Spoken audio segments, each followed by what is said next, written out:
Tolkien va vraiment lourdement hésiter à appliquer ce qu'il appelle ces histoires d'elfes ou ces histoires de fées, avec un ton un peu méprisant, et lui-même il y croit plus trop. Hein.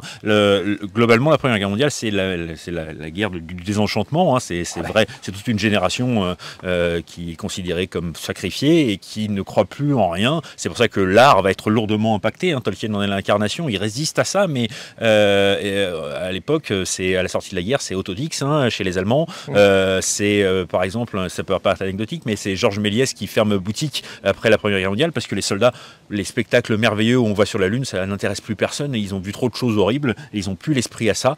Hein. On va se noyer dans la fête et l'alcool avec les années folles, mais on oublie ce genre de choses un peu féeriques. Hein. Et donc Tolkien, il lui faut vraiment résister pour ne pas laisser tomber son projet d'origine. Ton mot de résistance, il est intéressant parce qu'on sent vraiment finalement ce conflit intérieur chez Tolkien, et c'est Smith qui lui redonne finalement cette énergie vitale créative. Mais c'est vrai que tout à la fois, son imaginaire a finalement été très nourri des horreurs, qu'il a pu voir des choses, des chars, des canons à feu qui lui inspirent les dragons. Ça lui permettra de nourrir un peu la chute de Gondolin.